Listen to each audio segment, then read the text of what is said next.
A nombre del doctor Jesús Villalobos Gión, rector de la Universidad Autónoma de Chihuahua, y del doctor Armando Villanueva Ledesma, director de nuestra facultad, les doy la más cordial bienvenida a nuestra mesa, la mesa número 3, Experiencias Didácticas Inclusivas, en el marco de nuestro primer congreso, en Educación Inclusiva. En esta mesa van a presentar los siguientes ponentes. Con la práctica universitaria en salud durante COVID-19, adultos mayores con dificultad motriz gruesa atendidos mediante TIC, Georgina Eugenia Bazán, Marisela Osorio y Renata Jiménez de la Universidad Nacional Autónoma de México y el Instituto Mexicano del Seguro Social. En segundo lugar, tendremos la plática La experiencia de la construcción de identidad de niños y niñas con NEE en la pandemia por Fernando Sandoval, Patricia Islas y Claudia Teresa Domínguez de la Universidad Autónoma de Ciudad Juárez. Tendremos después la plática El uso inclusivo de la herramienta Padlet y la práctica docente universitaria por parte de Elena Martínez, María Cristina Sánchez y Gloria Soto de la Universidad de Murcia, y la plática El impacto y preferencia social del alumnado según la procedencia por parte también de Gloria Soto, Inmaculada Méndez y Juan Pedro Martínez, también de la Universidad de Murcia. Finalmente, tendremos la plática Comunicación inclusiva y derechos humanos para estudiantes indígenas en la educación superior por parte de Gabriela Hidalgo, Silvia Patricia Aquino y Verónica García de la Universidad Autónoma de Tabasco. Es importante recordar a nuestros ponentes que cuentan con 10 minutos para presentar. La sesión de preguntas se hará al finalizar las 5 pláticas. Entonces, para que las pueden ir anotando en el chat y nosotros estaremos tomando notas. Antes de iniciar, quiero agradecer al Instituto Chihuahuense de Lengua de Señas Mexicanas, AC, por sus servicios y por su atención y por su ayuda en la interpretación de lengua de señas en nuestras pláticas. Sin más por el momento, damos la bienvenida a nuestra primera plática, a nuestros primeros participantes, Georgina Bazán, Marisela Osorio y Renata Jiménez. Les cedo la palabra. Gracias, buenos días a todas y a todos. ¿Puedo compartir ahora? Claro.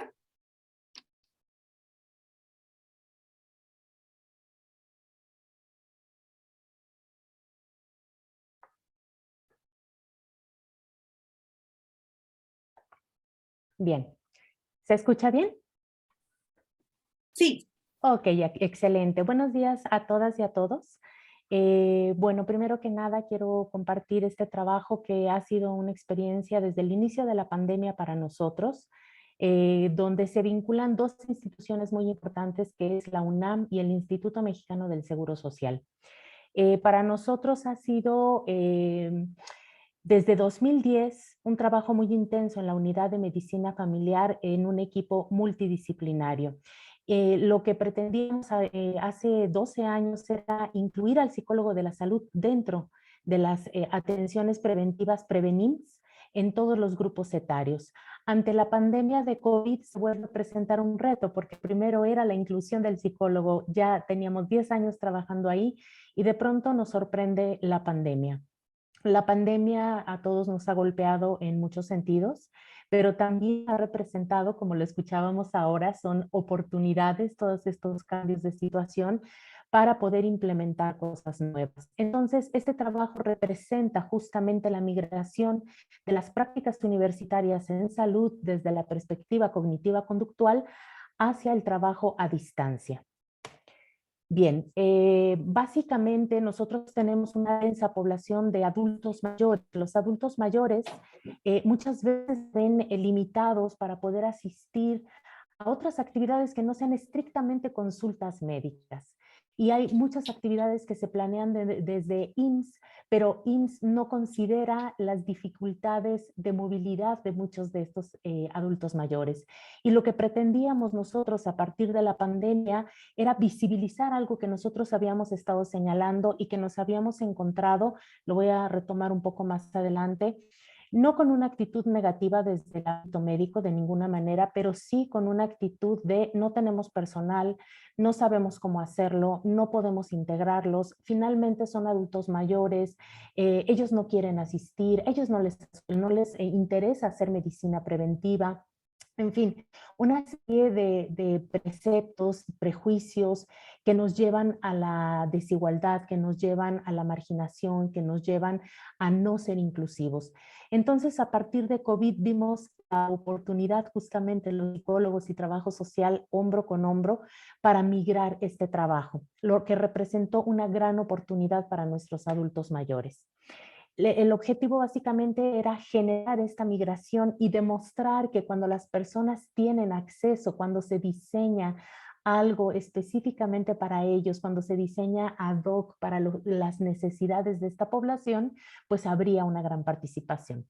Tenemos dentro de los participantes, tanto equipo sanitario como pacientes incluidos, dos coordinadores institucionales, que era trabajo social, como ya lo dije, y psicólogos de la salud, 9 practicantes que son jóvenes universitarios de quinto a octavo semestre de la carrera de psicología en el ámbito de salud. Y bueno, lo que empezamos a hacer fue una captación un poco pues atípica en ese momento, ahora es ya lo que toca, vinculándonos mediante tecnologías, trabajo social con el equipo de salud en el área de Iztacala, de la FES Iztacala, para poder atender incluso a aquellos que siempre se quedaban afuera, que es las personas que reportamos en este trabajo, que eran personas con artrosis de rodilla, neuropatía diabética, quienes siempre se quedaban al margen de todo lo que se hacía, justo por el problema de motricidad gruesa. Bien, participaron 87% mujeres, 23% hombres. Contamos con 100 pacientes con alguna disfunción en la motricidad. Las edades con promedio más o menos 64 con una desviación típica de 15 y bueno, fueron captados y remitidos de trabajo social y también de instancias con las que trabajamos porque recordar para la gente que vivimos aquí en México y los que no lo saben, Prevenims es salud pública y tiene una cobertura en México del 47% de la población. Entonces es muy extenso y tiene programas para todos los grupos etarios. Bien, dentro de lo que Doctora, hicimos, nada sí, más un comentario. No están avanzando las diapositivas. la regreso entonces a ver, Ahí, ahora, ¿ves? el método, ajá, está en la de Ok. método. Ajá, perdón. Bueno, a ver, espero que fluya más fácil. Entonces, bueno, lo que hicimos dentro del método fue evaluar, se aplicó una batería de evaluación cognitivo-conductual, usamos los instrumentos de Beck para depresión y ansiedad y se diseñó un paquete instruccional para primero sensibilizar a las personas en la importancia de participar y de seguir cuidando su salud, aún con la pandemia, desde casa, implicando a la familia. No lo quise poner aquí para que no me quedara una presentación muy grande, pero quiero decirlo, hicimos una ruptura de brechas generacionales porque estos adultos mayores se aliaron con los nietos para que les ayudaran a usar los dispositivos, lo cual nos resultó increíble porque para ellos era una vía de comunicación con sus familiares más jóvenes. Y en el segundo punto era capacitarlos en el manejo de tecnologías. Casi todos manejaban WhatsApp o un poquito de Facebook, pero sí tuvimos que diseñar un paquete instruccional por medio de talleres, videos, infografías. Y bueno, fue también dedicar mucho tiempo sincrónico al uso de talleres, al ensayo de todas las habilidades que se les iban mostrando. ¿Qué resultados obtuvimos? Pues se demostró que la migración del grupo presencial a distancia mejoró la asistencia de grupos anteriores en un 26%. Esto demostró, ya lo vamos a ver más adelante, que hay un interés en esta población. Hay un dicho que es terrible, que es espantoso y que me lo repitieron algunos de las autoridades del IMSS, me decían que perro viejo no se aprende a sentar. Con lo cual a mí me parecía espantoso que nos expresáramos como profesionales de esta manera. Y bueno, justo hicimos uso de aplicaciones de salud, hicimos vistas de videos constantemente, conferencias, y se diseñó todo este paquete que tuvo un gran éxito porque mejoró en un 74%, que es enorme, el control de enfermedades como diabetes e hipertensión simplemente. Ya no les digo otras cosas que empezamos a implementar como fisioterapia en silla, para mejorar incluso la movilidad de rodillas. Mejoró la salud psicológica en un 50%, que disminuyó el nivel de depresión y ansiedad. Los resultados evidentemente promovieron nuevas formas de participación asincrónica. Nos vimos con recursos disponibles. Hay que hacer un énfasis. La respuesta de la persona y del adulto mayor y el deseo de participar pero se vuelven un poco más lentos a veces para comprender o para emitir respuestas. Pero el hecho de que ellos tuvieran el video y lo pudieran ver cuantas veces fuera necesario para aprender a manejar una aplicación, para tomar su presión, para tomar su glucosa, para aprender a manejar la tecnología de Zoom, pues esto facilitó que ellos se animaran a tomar estos recursos como propios. Permitió que directivos, médicos, practicantes, ojo, todos, aquí todos estamos implicados, el mismo paciente, que ellos tienen capacidad de aprender, que deben considerarse y que deben diseñarse estrategias ad hoc para ellos. Y esto creo que fue un aprendizaje muy importante. ¿Qué se concluye? Bueno, que la colaboración interinstitucional, esto es IMSS, y una facultad de psicología con sus practicantes y los profesores que estamos ahí, pudiéramos proporcionar nuevas habilidades de autocuidado aún con todos los retos que nos imponía COVID. Y luego la experiencia de los practicantes fue integral, sensibilizándolos a los requerimientos de los adultos mayores, innovando y apoyando a vencer las barreras de discapacidad y exclusión, que desafortunadamente muchas veces están en nuestra ignorancia como personal sanitario y profesores también de las universidades, prejuicios sociales que excluyen y solamente dejan fuera a grupos tan importantes como estos adultos mayores. Bien, estas son algunas referencias de interés y bueno, los puntos de contacto si están interesados en el trabajo. Muchísimas gracias, espero no haberme demorado más de lo necesario porque sé que vamos sobre tiempo. Muchísimas gracias a todos y muy buen inicio de evento. Muchísimas gracias, doctora. Justo a tiempo. Perfecto. Ok, Perfect timing. Muy bien, muchísimas gracias. muy Vamos a bien. continuar. Para quienes tengan preguntas para la doctora, les recuerdo que al final tendremos la sesión de preguntas y respuestas.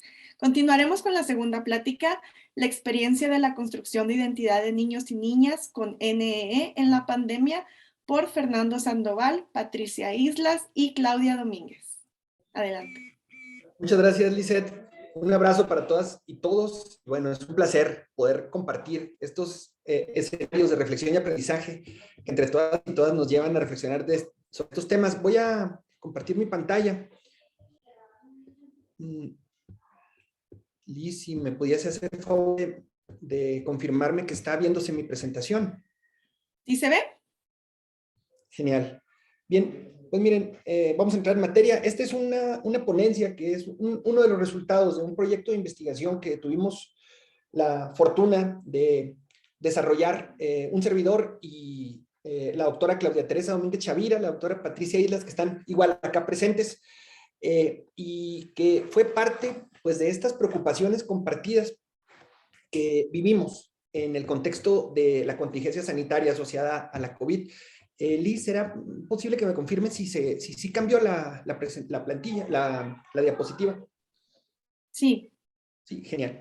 Bueno, hombre, nosotros partimos de, como les decía, de esta preocupación que desde la academia y desde la investigación educativa surgió acerca de estos temas que ya veíamos en la conferencia magna, lo que nos platicaba la maestra Georgina más temprano, y tiene que ver con esto, ¿no? Nosotros vemos que desafortunadamente en México y en general en toda América Latina hay una asociación muy importante entre los niños, las niñas, los jóvenes que presentan necesidades educativas especiales asociadas o no a alguna discapacidad con la marginalidad. Es un tema que nosotros vemos que va preocupantemente de la mano históricamente y creemos que esta asociación, esta correlación, para ser más precisos, se agudizó en el contexto de la pandemia, ¿no? Nosotros vimos cómo en lo cercano y en lo agregado, este tema se incrementó, ¿no? De todos los niños y las niñas que tuvieron que marchar en ese marzo que todos recordaremos cuando se suspenden las actividades presenciales y todos marchamos a casa para poder seguir realizando actividades educativas. De todos los niños, de todas las niñas, quienes más nos resultaron preocupantes fueron los niños, las niñas con necesidades educativas especiales, porque como digo, si de por sí estos chicos con gran frecuencia enfrentan situaciones de marginalidad, sus familias enfrentan situación de marginalidad, pues imagínense, ¿no? Lo que pudiésemos esperar en esos primeros meses donde decíamos, caramba, ¿qué va a pasar con estos chicos, estas chicas que nosotros atendemos en las escuelas y que presentan desafíos para sus maestros, para sus maestras en la presencialidad? Y pues imagínense, ¿no? Inmediatamente se pararon nuestras orejas y levantamos las cejas a este respecto. Por ello, y en respuesta a ello, emprendimos este equipo de 3, un estudio que siguió a chicos, a chicas con necesidades educativas especiales en el contexto de la pandemia. Nos propusimos llevar a cabo estudios de caso con cada uno de estos pequeños y una pequeña, y el interés se situó en este caso particular en la construcción de la identidad de estos niños. Esto, cuando lo discutíamos, nos decíamos, bueno, ¿por qué razón utilizar esta categoría en particular? Me refiero a la categoría de la construcción identitaria en los pequeños. Y nos resultaba muy potente porque nosotros consideramos que además de la parte, digamos, técnico-pedagógica del manejo de estos casos, es decir, de cómo le hicieron las maestras, los maestros, para poder enseñar a estos chicos, para poder continuar con los procesos educativos, utilizando medios como este, ¿no? Como una videoconferencia, nos interesaba de manera particular cómo estaban viviendo los pequeños, las pequeñas, estos procesos de construcción identitaria que se vive de manera muy intensa desde la primaria, ¿no? Tenemos estudios que nos muestran cómo este asunto va desarrollándose desde los años que se pasan en la primaria. Y esto se asocia también a los temas que escuchábamos con interés en la conferencia magna, ¿no? Con el desarrollo de las competencias asociadas a la resiliencia de los pequeños, a lo mismo de sus familias. Nos resultó muy prometedor esto. Como les decía, trabajamos con varios pequeños, hicimos estudios de caso de varios pequeños, sobre todo casos de TDA y un niño con discapacidad intelectual severa que está ahora en 6º grado. Son niños que acuden a la escuela primaria Plutarco Elías Calles de la ciudad de Cuauhtémoc, Chihuahua, aquí en México. Es una escuela situada en un contexto socioeconómico medio. Los chicos son hijos sobre todo de empleados, de empleadas, y es una escuela que se ha caracterizado por ser muy inclusiva. Tenemos aquí en esta primaria la atención a diversos casos, sobre todo de TDA, problemas de aprendizaje, de discapacidad severa intelectual, entre muchos otros. Y por eso situamos nuestro estudio en este contexto. Es un estudio que se desarrolló durante el primer año de la pandemia y seguimos tanto a los maestros, a las familias y específicamente a los chicos, ¿no? Como les decía ahorita, el objetivo del proyecto fue ¿no? Interesó la construcción de la identidad personal de los estudiantes, que a pesar de su corta edad, se asocian, ¿no? A esta construcción identitaria que naturalmente también se asocia a su necesidad educativa especial, a su discapacidad, a su condición en particular. Voy en cámara rápida por respeto al tiempo de todos y todas. Estos son 2 de los chicos que atendimos. Las fotografías, tenemos el permiso de la familia para compartirlas en nuestro congreso. Y bueno, con ellos aplicamos una colección de instrumentos bien fieles, ¿no? A la metodología de estudio de caso. El instrumento por excelencia de esta tradición investigativa es la entrevista a profundidad. Y la aplicamos con exhaustividad. Entrevistamos a los papás de los pequeños, a los niños y a sus docentes. Desarrollamos guiones específicos para cada uno de estos ejercicios. Y también no lo pusimos aquí en la presentación, pero también realizamos observación de la práctica docente de sus maestros y de sus maestras en el camino de este año que seguimos a estos chicos. Y todo este conjunto de insumos lo sometimos eventualmente a un análisis hermenéutico. Y bueno, tuvimos una serie de resultados que nos interesa compartir con ustedes. Ahí está una imagen. Estos son los chicos que atendimos. Ya ahora se ha regresado a la presencialidad. Y bueno, nuestras conclusiones apuntan en 4 sentidos. La primera es que los chicos con necesidades educativas especiales que vivieron estos procesos educativos en el contexto de la pandemia desarrollaron una colección de rasgos, sí identitarios, como decíamos más temprano, pero además simbólicos y culturales, que marcaron su experiencia en la pandemia. Encontramos en muchos casos que estos pequeños tuvieron dificultades para establecer relaciones a través de los recursos digitales que sí fueron aprovechados por otros pequeños, por otras pequeñas. Muchos de estos rasgos identitarios y simbólicos fueron desarrollados no nada más por el pequeño, sino también por sus familias, ¿no? La familia en la que existe presencia de la necesidad educativa especial o de la discapacidad vivió de manera muy diferente, de manera muy particular, esta contingencia sanitaria. Aquí es clave para nosotros destacar el trabajo de las unidades de servicios de apoyo a la escuela regular de la SAER. En el caso de este estudio en particular y de otros más que ya hemos visto a través de otros estudios que están desarrollándose ya sobre el tema en estos meses, fueron fundamentales, ¿no? Para poder aceitar la relación entre la escuela y los chicos con necesidades educativas y sus familias.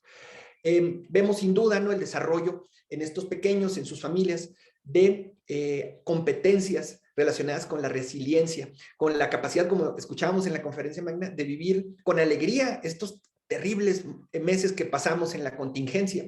Y vemos este rasgo tan particular del cual hablaba Alexander Neil hace décadas, acerca de cómo la alegría y la felicidad de los chicos emerge condiciones y va más allá de condiciones desafiantes como las que vivimos en la contingencia sanitaria. Finalmente encontramos dos conclusiones más. La primera es el papel fundamental del maestro, de la maestra en este escenario, y en todos los que podamos no nos cansaremos de decir que el actor clave de las escuelas es el profesor, es el maestro. El maestro hace la diferencia entre todo lo que pasa en las escuelas. Y no diferente en este periodo de contingencia, ¿no? Los maestros, las maestras que nosotros seguimos y cientos más hicieron la diferencia para estos estudiantes y para muchos otros, ¿no? Es importantísimo rescatar el papel de los profesores y de las maestras en este contexto de contingencia sanitaria.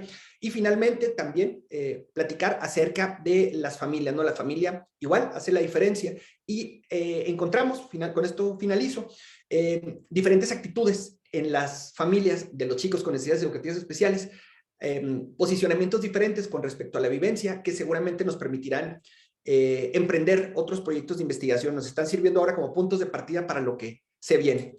Creo que estamos justos de tiempos. Finalmente, agradecer muchísimo la atención. Es un privilegio poder platicar acerca de estas aventuras compartidas y mandar un abrazo a mis colegas que están aquí también presentes en la mesa, la doctora Claudia Domínguez y la doctora Patricia Islas, y para todos y todas un abrazo desde acá, desde su casa en Cuauhtémoc, Chihuahua. Muchas gracias. Muchísimas gracias, maestro. Y sí, justo a tiempo también. Vamos muy bien con los tiempos. Muchísimas gracias. Continuamos con la plática El uso inclusivo de la herramienta Padlet en la práctica docente universitaria por Elena Martínez, María Cristina Sánchez y Gloria Soto de la Universidad de Murcia. Adelante. Buenas tardes, soy Elena Martínez. Voy a proceder a compartir la pantalla.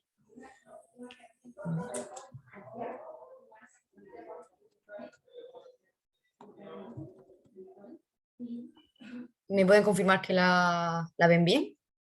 Sí, sí se ve claro, maestro. Vale, perfecto.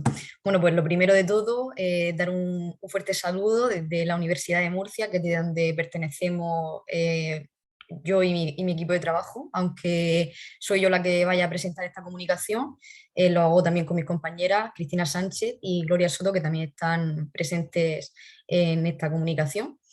Y bueno, concretamente este trabajo parte de una pequeña parte de lo que es un proyecto de innovación docente que estamos llevando a cabo. En este caso nos hemos centrado en la aplicación del uso inclusivo que nos permite la herramienta Padlet, centrada en la práctica docente universitaria. Por lo tanto, el tipo de alumnado que presentamos en este caso es alumnado del grado universitario de educación infantil y primaria, como veremos a continuación. Lo primero de todo es decir que la presentación de mi ponencia va a estar compuesta por una pequeña introducción en la que presentaré cuál fue nuestra pregunta de investigación y objetivos, una breve justificación teórica de la misma, el método que empleamos junto con el instrumento que utilizamos y los participantes que formaron parte de la muestra, los resultados que alcanzamos y las conclusiones principales y una pequeña parte de las referencias principales que utilizamos.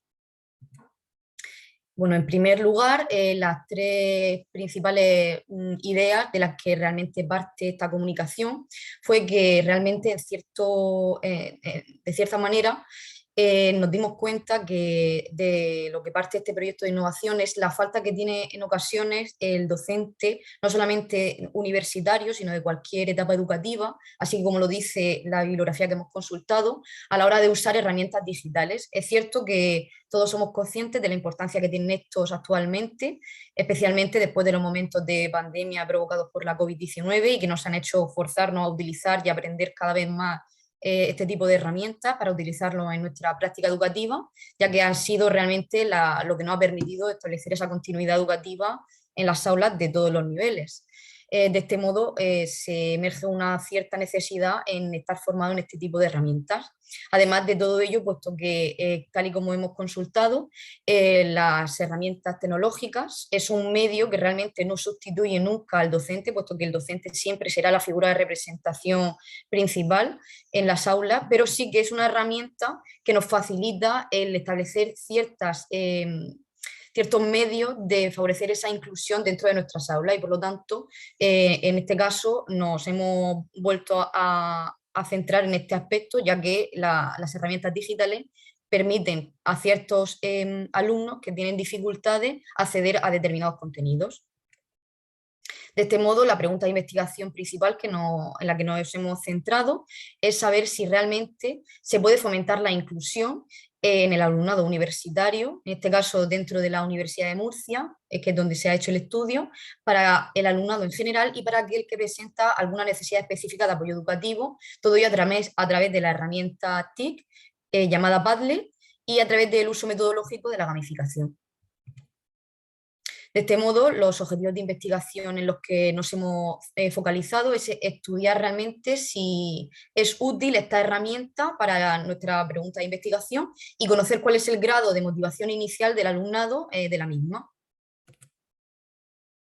A modo de justificación teórica de los principales autores en los que nos hemos fundamentado, me gustaría destacar la importancia que realmente tienen, como hemos comentado previamente, las tecnologías de la información y comunicación como un medio para conocer y aprender contenido tanto de tipo conceptual, procedimental como actitudinal. Además, favorece una colaboración familia-escuela, permite establecer relaciones de intercambio y además en este caso, siguiendo a Sánchez, estas favorecen una mejor integración, promover tipos de materiales específicos para alumnados con necesidades educativas especiales y además nos permite también favorecer determinados tipos de evaluación que con otras herramientas no es posible.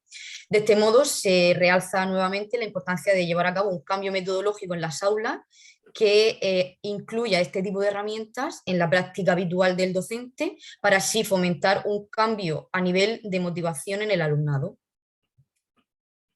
De este modo, el tipo de metodología en el que nosotros nos hemos querido centrar es la de la gamificación. Es un tipo de metodología que lo que parte de la utilización del juego a la hora de llevar a cabo las determinadas tareas que llevamos habitualmente dentro de las aulas. Además, los beneficios que esta posee es que además de que moldea el comportamiento, favorece un mayor índice de motivación en el alumnado a la hora de adquirir nuevos conocimientos, hace que se involucren más, que participen más en las tareas, ya que suponen como cada una de las prácticas que llevamos a cabo suponen como un desafío o un reto. En concreto, la herramienta en la que nos hemos centrado es Padlet. Es un muro digital que nos permite compartir determinados contenidos de la asignatura, en la que podemos establecer un intercambio comunicativo interactivo entre el docente y el alumnado. De este modo, hace que la práctica educativa sea más dinámica, fomenta la motivación del alumnado, hace que ese aprendizaje sea significativo, pues el alumnado conecta lo que está aprendiendo con sus intereses y de este modo hace que se impulse un tipo de aprendizaje más cooperativo. En concreto, respecto al apartado del método, en nuestra investigación, la muestra en la que se ha llevado a cabo el estudio han sido estudiantes del grado de educación infantil primaria, que en concreto en nuestra universidad se llama Programación Conjunta de Estudios Oficiales de Educación Infantil y educación primaria. En concreto, la mayoría de nuestras muestras han sido mujeres, el 96%. Se ha pasado el instrumento que se creó a través de la herramienta de Google Forms y los análisis de datos se han hecho a través del programa estadístico SPSS versión 27. Respecto a los resultados de nuestras dos preguntas de investigación, sobre la primera de ellas, que era sobre el análisis de la utilidad del Padlet en el desarrollo de la asignatura, como pueden ver en la presentación, el 72% de todo nuestro alumnado establece que es muy útil para el desarrollo de la asignatura. Por lo tanto, la mayor parte del alumnado considera la herramienta Padlet una herramienta que tiene una gran utilidad para el desarrollo de la misma, mientras que solamente un 3% la consideró poco útil. En cuanto a nuestro segundo objetivo de investigación, que estaba centrado en esa motivación, el 58% la consideró muy motivadora, así como un 38% bastante motivadora. Sin embargo, únicamente un 2% entendieron que esta herramienta no era nada motivadora y otro 2% también poco motivadora. De este modo, las conclusiones principales que extraemos de este pequeño estudio que hemos iniciado con nuestro proyecto es que la totalidad de nuestro alumnado considera que es de gran utilidad la herramienta de Padlet para nuestra asignatura en la que hemos llevado a cabo el estudio, que en este caso ha sido la de diagnóstico y observación en el aula, y además que la herramienta en sí ha resultado ser de gran motivación, ha resultado que el alumnado estuviese bastante motivado en la práctica diaria para llevar a cabo las tareas que hemos ido realizando conjuntamente. De este modo, lo que en cierto modo se confirma es nuestra hipótesis de partida de nuestra pregunta de investigación sobre si realmente la línea de trabajo por la que estamos partiendo es realmente interesante para nuestro alumnado o si no estábamos en lo cierto. Entonces, en este caso, pues nos alegra saber que realmente en este caso la idea que teníamos de partida ha sido satisfactoria después de los resultados que hemos obtenido. Y bueno, finalmente a continuación os presento algunas de las referencias bibliográficas en las que hemos fundamentado nuestro trabajo. Aquí os presento al equipo de trabajo del que está formado. Porque no puedes solamente ver un lado, tenías que ver todo el panorama. Uy, perdona, que se ve que se ha escuchado un micro por ahí. Nada, con esto ya cierro. Era simplemente presentar al equipo de trabajo de la Universidad de Murcia. Bueno, yo ya me estáis viendo, ¿no? Y Cristina Sánchez y Gloria Soto, que son las otras dos personas que forman parte de este grupo.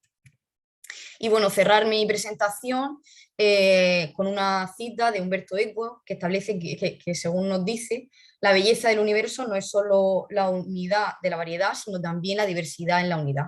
Y de este modo, pues nada, me gustaría volver a remarcar la importancia que tiene este tipo de herramientas para favorecer esa inclusión dentro de las aulas, no solamente universitarias, sino de cualquier etapa educativa. Y con todo, volver a dar las gracias a la organización del evento por darnos la oportunidad de exponer nuestro trabajo en esta ocasión. Muchísimas gracias. Muchísimas gracias, maestra. Muy interesante su trabajo. Continuamos con la plática Impacto y Preferencia Social del Alumnado según la procedencia por parte de Gloria Soto, Inmaculada Méndez y Juan Pedro Martínez, también de la Universidad de Murcia.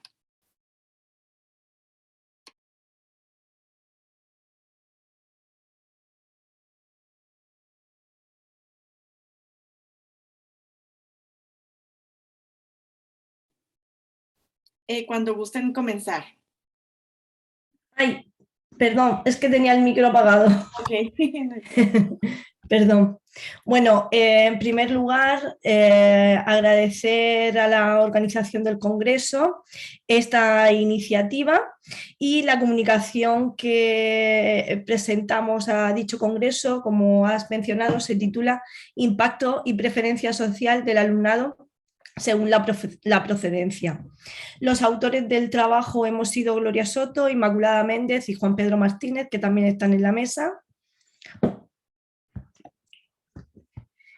Y como introducción, pues remarcar que debido a la existencia de la exclusión en el ámbito, que la inclusión sigue estando presente en nuestras aulas por varios motivos, sobre todo en aquellas personas más vulnerables, estudiantes con dificultades cognitivas, desigualdades por género, discriminación con alumnos con necesidades educativas e incluso determinado tipo de exclusión por la procedencia, que es el motivo en el que nos hemos centrado en este trabajo. Debido a esa exclusión que nos encontramos en el ámbito educativo, tenemos que seguir haciendo mucho hincapié en apostar por una educación de tipo inclusivo, sobre todo teniendo en cuenta que es fundamental cumplir con el objetivo de que la educación de calidad es un derecho que todo el alumnado tiene y que el centro de interés en la inclusión debe centrarse en dar respuesta en todas las dimensiones a esa calidad educativa. Han sido muchos o son muchos los intentos de alcanzar la inclusión en el aula, desde cambios metodológicos, propuestas de proyectos, aulas especiales, cambios legislativos, pero es cierto que aún hoy en día seguimos teniendo cierta dificultad para hablar de esa inclusión total en las aulas. Por ello, el objetivo de este trabajo pues, se ha centrado en conocer el impacto social y las preferencias sociales en el alumnado en educación secundaria obligatoria, que en el sistema educativo español englobaría desde los 12 hasta los 16 años, en función del lugar de nacimiento de los alumnos. Con respecto al método, nuestra muestra estuvo compuesta por 1.247 alumnos de centros escolares de la región de Murcia, de España, de edades comprendidas entre los 12 y los 17 años.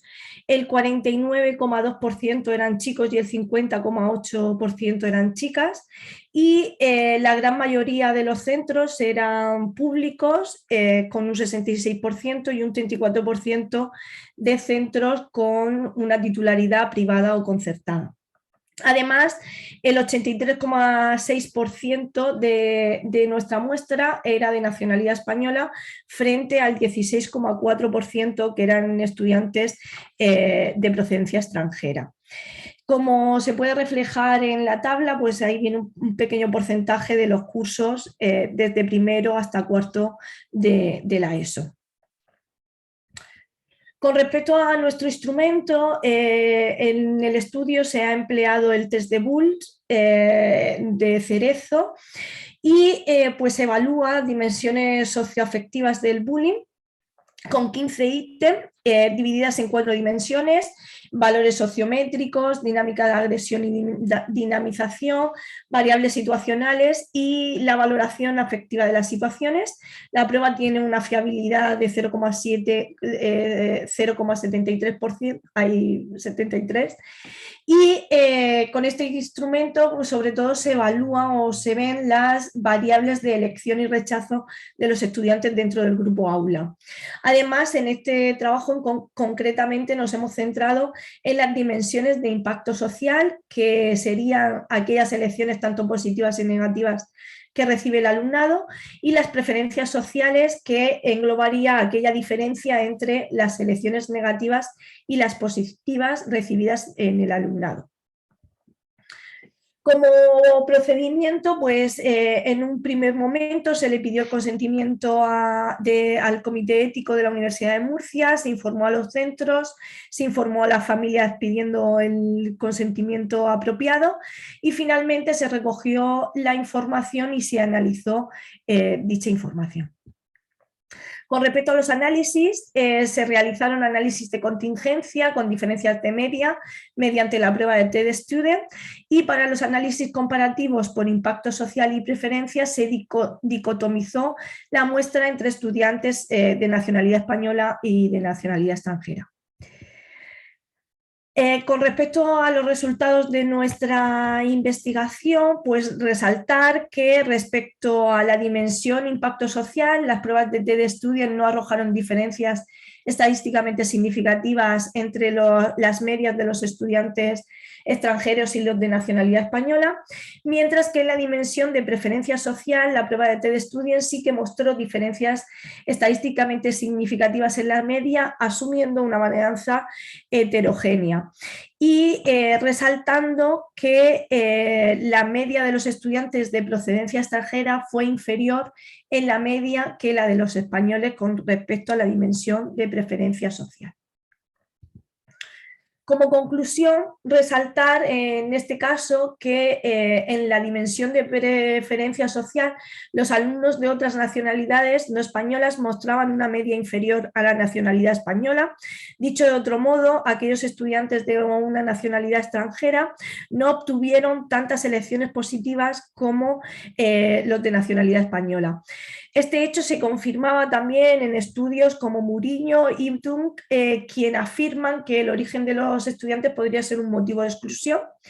Y no hemos podido confirmar en este estudio que las elecciones, ya sean positivas o negativas, estén directamente relacionadas con ser o no ser de nacionalidad española o extranjera. Además, debemos centrarnos en fomentar metodologías, estrategias que fomentan esa inclusión tanto en los discentes de distintas nacionalidades como trabajar con los diferentes agentes del marco educativo, profesores, departamentos de orientación, familias, equipos. Además, las iniciativas en el marco de esta inclusión serían promover aquella sensibilización y concienciar sobre todo de que tenemos que trabajar hacia una educación inclusiva y que es preciso mejorar a nivel de las leyes educativas que de alguna forma están remarcando aquellos factores de exclusión de procedencia del alumnado. Como futuras líneas de investigación, pues sería interesante seguir indagando, seguir investigando detrás de aquellas variables que entrarían en juego con respecto a la exclusión por el tema de la procedencia del alumnado. Y nada más, simplemente decir o dar las gracias otra vez a la organización del Congreso y que los emails del grupo de los autores de esta comunicación pues los tenéis ahí disponibles. Muchísimas gracias, doctora. Muy interesante su participación. Gracias. Finalmente, tendremos la participación de Gabriela Quinto, Silvia Aquino y Verónica García de la Universidad Autónoma de Tabasco con la plática Comunicación Inclusiva y Derechos Humanos para Estudiantes Indígenas en la Educación Superior. Adelante.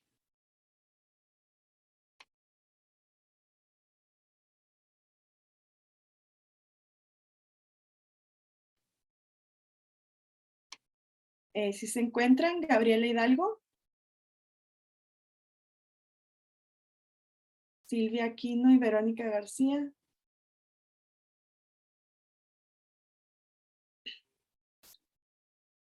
Parece que no están las ponentes. Entonces pasaremos a la sesión de preguntas para las ponentes que ya participaron. No sé si alguien tenga alguna pregunta, pueden escribirla en el chat o pueden levantar la mano para solicitar la palabra. Voy a leer algunos de los comentarios que son más que nada felicitaciones. Comenta María de la Rocha que no conocía la plataforma Padlet y muchas gracias por darla a conocer. Enhorabuena a Gloria, excelente comunicación y exposición. Felicidades, felicidades a todos. Muy bien, Gloria, muy interesante el tema en la situación actual. Enhorabuena por las ponencias y la organización. No sé si alguien tenga alguna pregunta en concreto, todavía tenemos algo de tiempo. ¿No? Bueno, yo tengo algunas preguntas para cada uno. Si no se animan los demás, a ver si se animan. Para la plática número 1, para la doctora Georgina, quería preguntarle si tienen planeado continuar con este modelo con los adultos mayores o van a planear alguno híbrido o uno presencial o dejarlo en línea. No sé si tengan alguna idea a futuro de cómo continuarlo. Gracias por la pregunta. Sí, por supuesto que sí. De hecho, nosotros tenemos trabajando desde 2010, tenemos 12 años en las unidades de medicina familiar. Y esto creo, como lo manifestaba en las conclusiones, abrió de alguna manera la posibilidad de seguir con modelos híbridos. Y estamos trabajando ahora para que muchos de los alumnos que puedan regresar, porque desafortunadamente hemos tenido alumnos muy jovencitos con problemas muy fuertes de salud a raíz de COVID. De hecho, tienen problemas de movilidad, son problemas neurológicos que impactan sistema nervioso y que tienen esta relación desde motricidad fina a motricidad gruesa. Y en ese sentido, pues no queremos que ellos se detengan tampoco, y esto no nos va a parar. Y claro, la idea justamente es seguir en modelos híbridos y lo vamos a implementar a partir del semestre que viene, porque ahora seguimos todavía en presencial y lo que hemos estado haciendo es exponerlo en diferentes foros y difundirlo también con el equipo sanitario, porque había muchos prejuicios respecto a que se trabajara con el adulto mayor. Casi que no merecía la pena, que no valía la pena. Entonces, lo dije al final, creo que la formación de los chicos y ahora también nunca dejamos de aprender los que somos profesores o los que somos equipo sanitario. Creo que también demuestra que claro que merece la pena integrarlos, considerarlos y sobre todo diseñar estrategias. Entonces sí seguimos. Muy bien, sí, hay que cambiar esa mentalidad, ¿no? De que hay un grupo que ya no tiene remedio, por así decirlo. Hay una pregunta para usted acá también, de parte de Arlet Mote. Dice, me gustaría saber un poco más sobre la formación de psicólogos de la salud. ¿Cuál considera es el mayor reto que se deberá enfrentar? Bueno, creo que la disciplina misma es propiamente el reto. La psicología de la salud surge por ahí de los años 80 aquí en México, pero ha surgido siempre en las instituciones educativas. Entonces, digamos que tiene un mal congénito. Somos los que estamos dentro de las instituciones educativas, los que salimos con residencias médicas. A la persona que está interesada, le pido por favor que me contacte. Hay una residencia de medicina conductual que pues está dirigida por el doctor Reynoso, que es pues paralelo y íntimo amigo de Emilio Rives. Entonces, es una excelente oportunidad para formarse como psicólogo de la salud. Y bueno, dentro del proyecto también siempre queremos manos y siempre queremos colaboración. Quien esté interesado, adelante. Yo creo que el principal reto es dar a conocer lo que hacemos los psicólogos de la salud y llevar la disciplina fuera de los ámbitos académicos. Dentro del proyecto de investigación donde yo estoy, porque soy de la unidad de posgrado, creo que hemos tenido esta inclinación hacia buscar que no se quede en el ámbito académico, sino realmente que los proyectos de investigación tengan una ala de servicio. Y eso es lo que estamos haciendo. Muy bien. Y hay otra pregunta para usted por parte de Miriam de Santiago. Dice, doctora Georgina, ¿hay alguna posibilidad de que este proyecto se extienda a otros estados del país? Sí, por supuesto que sí. Dentro de las otras actividades que tiene el proyecto de educación para la salud, donde yo trabajo en la FES Iztacala, capacitamos a las personas para que puedan replicar este modelo en cualquier lugar donde haya una pequeña unidad de medicina familiar. Ahí está mi contacto, si quieren lo subo al chat ahora, con todo gusto me pueden contactar y lo empezamos a hacer. Muchísimas gracias. Tengo una pregunta también para el doctor Fernando Sandoval. Quería saber si hubo algún problema en la actitud o alguna dificultad para que los alumnos se interesaran en el cambio, en la transición del programa presencial a híbrido y viceversa, presencial a online y viceversa. Sí, claro que sí, Lizeth.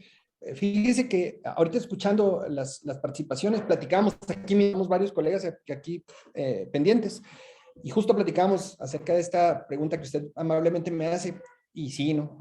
Naturalmente que vimos desafíos para los chicos en este brinco, ¿no? De lo presencial a lo virtual, como ahora estamos viendo al revés, ¿no? Encontramos ahora en estos primeros meses de operación en la presencialidad en las primarias, en otros niveles, dificultades, desafíos déjeme decirle algo, nosotros creemos que de todos los chicos que vivieron la pandemia, de todas las chicas que vivieron la pandemia, los solitos son estos pequeños, los pequeños con necesidades educativas especiales, sobre todo aquellos con alguna discapacidad y algunos que tienen, que viven con ciertas condiciones, por ejemplo, los chicos con hiperactividad. Imagínense nada más, ¿no? Nosotros vemos aquí en las escuelas que la escuela es el escenario para que el chico pueda canalizar buena parte de la energía que tiene. Imagínense lo que vivieron estos pequeños, estas pequeñas, en el contexto tan desafiante, ¿no? De vivir la vida a lo largo de estos meses confinados. Entonces, la respuesta es sí, efectivamente, ¿no? Y más allá de ello, nos da mucho a la reflexión, porque como comentaban algunas de las colegas con quienes hemos compartido esta mesa, son temas que llegaron por primera vez a nuestra mesa de discusión, pero que seguramente seguirán desafiándonos como maestros, como maestras, porque no sabemos cuándo se venga el siguiente trancazo, el siguiente golpe. Y sin duda que es de una importancia fundamental estar mejor preparados, sobre todo los maestros, las maestras que tenemos que ver con educación especial, para lo que se viene, porque como decíamos, los chicos, las chicas con discapacidad en México, en América Latina, desafortunadamente, con gran frecuencia, están en condiciones de marginalidad. Entonces, es importantísimo para nosotros, la pendiente número 1 en esta, eso, ¿no? Estar mejor preparados para lo que se viene, y también para chicos, chicas que todavía tenemos en condición híbrida, en algunos casos por diferentes razones, hemos combinado la atención, que los niños vienen un rato y luego se van. Entonces, son muchos elementos para la reflexión, que es justamente con lo que estamos trabajando en estos días. Perfecto, muchísimas gracias. Hay que aprovechar la tecnología, ¿no? Más porque, como menciona, no sabemos qué nos vaya a llegar, que esperemos que ya nada. Muy bien. Una pregunta para la doctora Elena. La pregunta que yo le iba a hacer también ya la hicieron aquí, entonces es la misma. La pregunta también Arlet Mote, que si hay alguna otra herramienta, además de Padlet, que pueda ser útil o que nos pueda recomendar. Yo he utilizado Padlet y a mí también me parece muy buena, me parece que tiene muchas opciones, hay mucha variedad, podemos usarla de diversas maneras, pero pregunta Arlet si hay alguna otra herramienta que nos pudiera recomendar. Bueno, pues nada, muchas gracias por la pregunta. Bueno, en este caso, tal y como nos comentas, la herramienta que nosotros que hemos utilizado en el grupo ha sido Padlet por esa misma razón, porque es una herramienta que en cierto modo, además de que tiene una parte de posibilidad de ser gratuita, porque te permite hacer 3 muros digitales en gratuidad, cada uno de ellos puedes compartirlo con infinidad de personas, es totalmente público. Si le das la opción, permite que la persona con la que lo compartas pueda editarlo o no, si según las condiciones a la finalidad que tú le des al muro. Y además la estética en sí del propio muro digital, dependiendo del objetivo que se pretenda conseguir, puede ser distinto. Bien puede ser como una manera de planificación como de cronograma, como un muro digital totalmente en el que van apareciendo comentarios o trabajos de distintas personas que van colgando, o incluso como una línea del tiempo. Entonces, de esta manera, además, es interesante puesto que no solamente es adecuada para un tipo de alumnado como puede ser el universitario, sino que puede ser adaptada a cualquier etapa en educación primaria, en infantil incluso. Por lo tanto, esta es la que nosotras hemos empleado, aunque con la finalidad que nosotras perseguíamos. Similares a esta, pues ahora mismo la verdad es que desconozco por lo menos las que tengan, que sean gratuitas.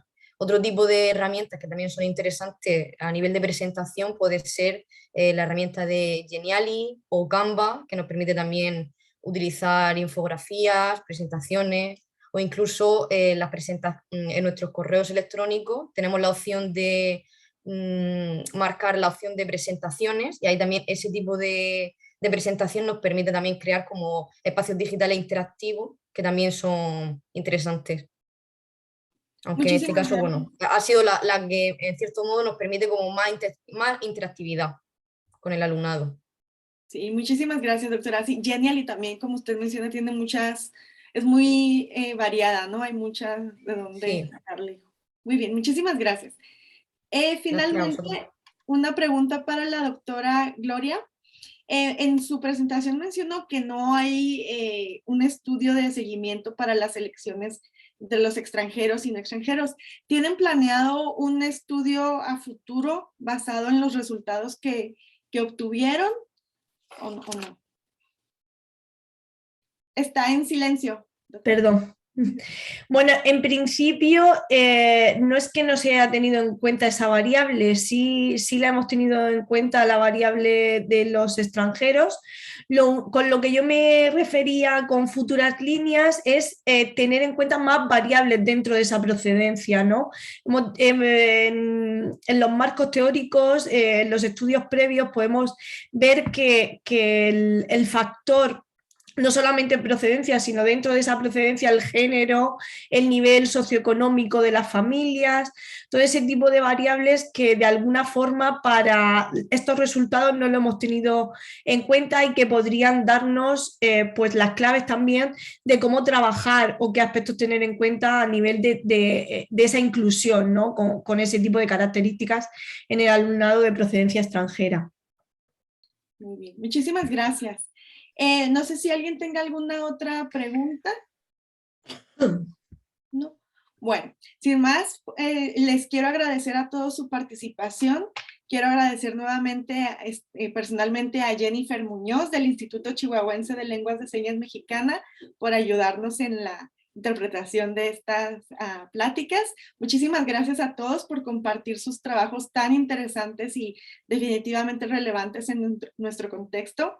Y los invito a que continúen en los siguientes eventos. Ahorita está la presentación de 2 libros y mañana continuaremos con la conferencia magistral Un acercamiento a la atención educativa de niños con discapacidad en contexto de pandemia por parte del doctor Alejandro Moreno. Les agradecemos de nuevo su participación. Muchísimas gracias y continuamos con los demás eventos. Hasta luego. Gracias. Que tengan buena tarde, día, noche. Gracias. Dios, gracias. Hasta luego. Gracias. Hasta luego. Hasta luego. Gracias a todos.